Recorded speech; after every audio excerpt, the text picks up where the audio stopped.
Yeah, interesting that you should mention all that, because one of the things I'm trying and failing to do this weekend, along with everything else, is when I got to where I'm staying in Boulder, there was a galley waiting of a book which will be published in October by Eric Davis called Technosis. And they want me to read it and do a blurb for it, which I'm happy to do. It's a little inconvenient to try and focus your mind in that way on the road. But he is making the case very eloquently that the new information technologies are in fact magical technologies and related to Hermes Trismegistus and the idea of action at a distance, which is a very central idea in magical theory. And he makes the point that I think I made here yesterday or Friday evening, I can't remember, which is that words which are power, words which make things happen, has been sort of off the burner in the West for a couple of centuries, and has now returned with the power of the codes that govern computational machinery, which he thinks of as communication machinery, that this is really what it's doing. One of the paradoxes, or one of the fascinating aspects of the 20th century and the rise of empiricism, positivism, rationalism, whatever you call all that, is that in a way it has fulfilled the magical agenda of the 15th and the 16th century. The agenda, which was transformation of the human form, immortality, a universal panacea, a universal medicine, this agenda enunciated by the magical thinkers of the late Middle Ages could never have been realized by their methods, or at least we think not. But by putting aside their methods and deconstructing matter, tearing into the cell, the genome, and so forth and so on, now we essentially can extend and prolong life, can, in a quasi-telepathic manner, communicate around the world, have created a world which I think would be the envy of people like Michael Centivorgius and Michael Meyer and all of the great late European alchemists. We have a kind of or most people, I think, have a kind of a misconceived notion of the history of occult thinking, in that people tend to believe that the further back in time you go, the more quote-unquote superstition you encounter. This is actually not true at all. The 12th century, the century when Christendom was at its great efflorescence, was an incredibly rational period, ruled over by scholastic philosophy, ruled over by Aristotle and Aquinas. It is the breakup of the medieval world and the injection of Islamic elements and the retranslation of, for example, the Hermetic texts and many other magical and Gnostic and heretical texts. That all happened in the Renaissance, in the 15th century, and it sets the stage for the 16th, which is the most demon-haunted, paranoid, hysterical century in the last 10 centuries in the West, with the possible exception of our own. And it's in the 16th century and the late 15th century that you get the witch burnings, the suppression of alchemical writing, and strangely enough, the great efflorescence of that writing. Because alchemy, alchemy has sort of is a spectrum, and on one end you have pretty nuts and bolts laboratory type procedures, working with materials, working with flame, and heating and grinding and calcinating all kinds of materials. But at the other end of the spectrum, you have what's called literary alchemy, which often rarely comes near the laboratory and produces instead alchemical poetry, for example.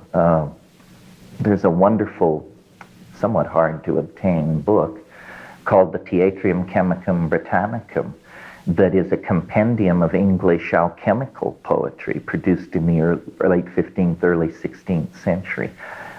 Beautiful and strange. And this is where the occult intent meets with like the art of memory and the, as you mentioned, the use of emblems to fix information. And the great stress in that late efflorescence of alchemy and occult thinking is the imagination, which again returns and illuminates all of our themes here. You know, the art of memory, as practiced in the late Renaissance, consisted of memorizing large architectural spaces, public piazzas and cathedrals and town plans and things like that, and putting this into your mind and then moving through it. I mean, I suppose in a Buddhist context we would call this a visualization, moving through this familiar territory. And for instance, if you wanted to give a speech about the 7 deadly sins, then at prominent places in this mental geography, you would, in your mind, place outlandish images.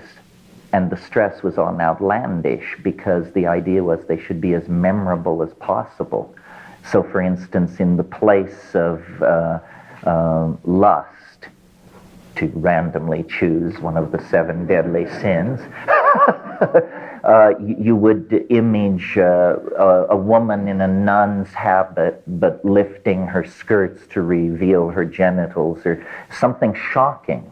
The idea was to be shocked.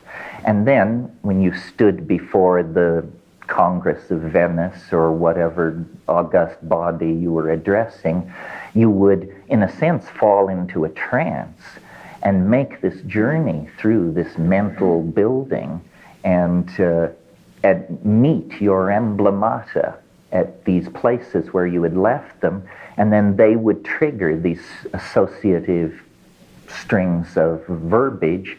And by this means, I mean, this sounds a little hokey, like would it work, could it work? Turns out something about the human mind, it works very, very well. And some of the oratorical feats, list recitation and stuff like this that's recorded, is astonishing. So this is an interesting confluence of magical intent, imaginative landscapes, and information and communication theory. At one time I experimented with this because my undergraduate days were spent at the University of California at Berkeley. And I used to, on the tail end of many an acid trip, I would go up to what I called the Big U, no pun intended, or pun intended, and wander around the Big U. And I got to know it so well, its nooks and crannies, its staircases and trapdoors and back entries, that it became for me like a memory palace. And I often find myself, when I'm in a public speaking situation, getting glimpses of recessional distances of hallways and staircases and to classrooms, and I realize, in my mind, all that lingered. I'm still part of the Big U. It is absolutely a virtual reality, for sure. So by way, establish your describing exactly what a good writer or poet does somehow. Which part of it? I got this information a few weeks ago, but I never knew about the medieval techniques to describe it. Oh, I see. So a really good poet or writer is doing exactly that, envisioning the picture so strongly in their mind, that picture somehow gets hooked to the word, not just a good use of words. Beyond that, the picture comes through. That's right. The audience or the reader is getting the picture telepathically somehow. Yes, they may not understand how the trick is done, but good writers and good artists can play these mechanical underpinnings of reality.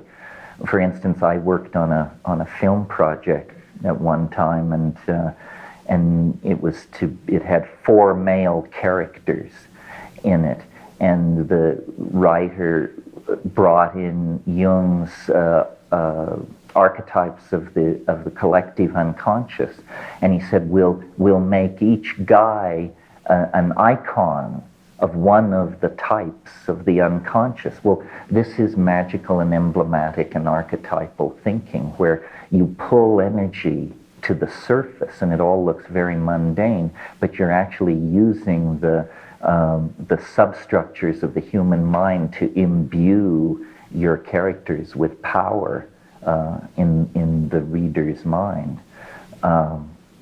Yeah, it's very interesting. Science believes that it's risen beyond magic and that's all part of our past.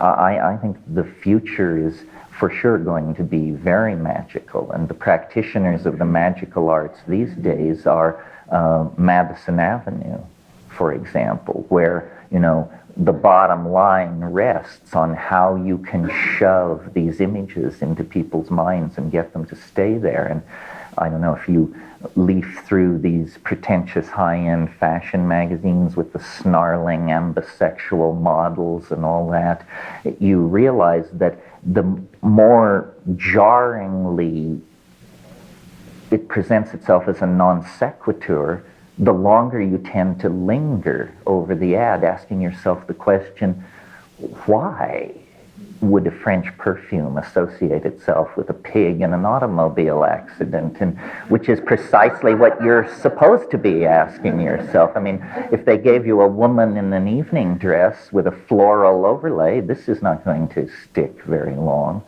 So, and it's up to us as citizens of these quasi-magical societies to ever keep educating ourselves in front of those who would seek to control us. It's a push, it's a bootstrapping process.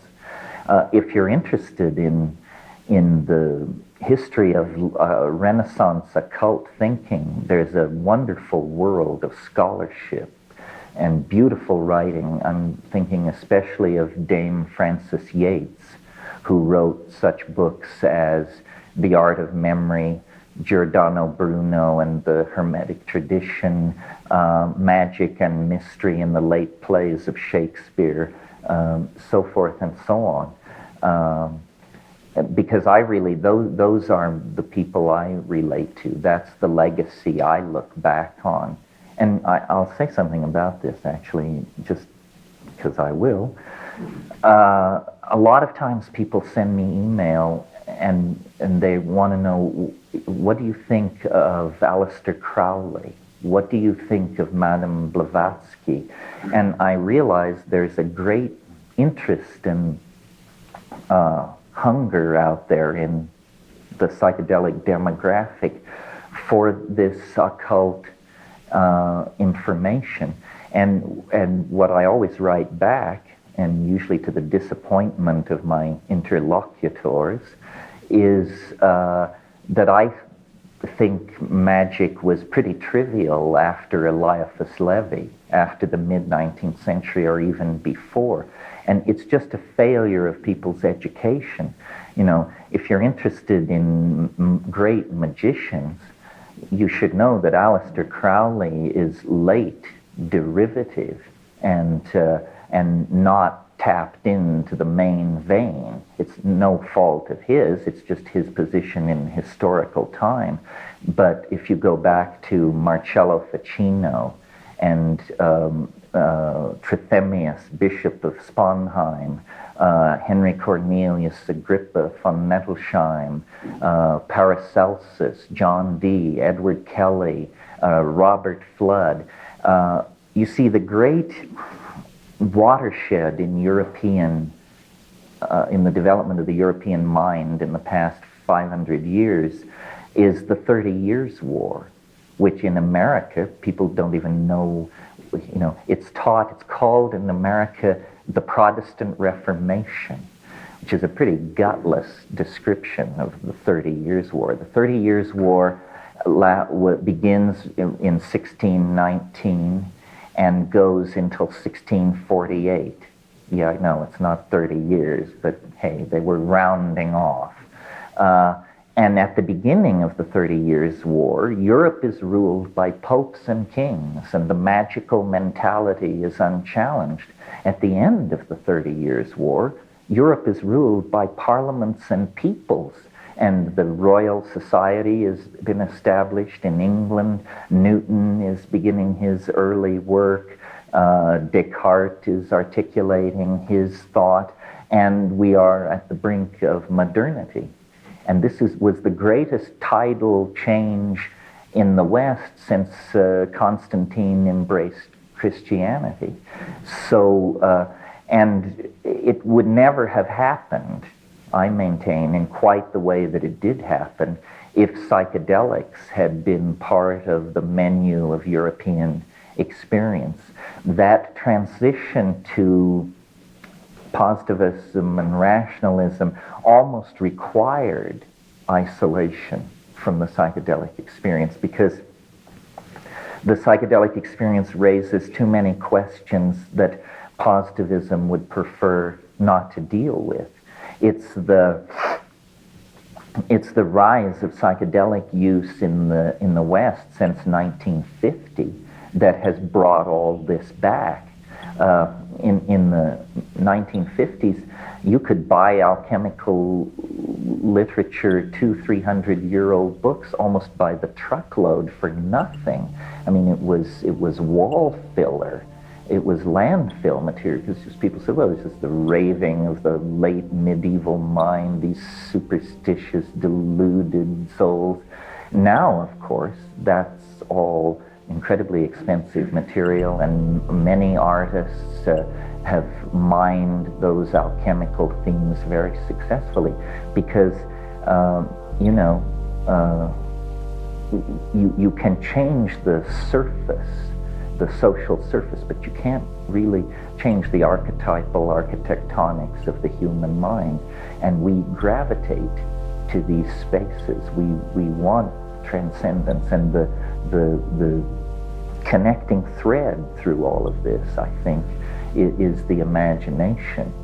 And what science needs to become is more open to the magical possibilities, to the irrational, to the intuitional, the imaginal, ultimately.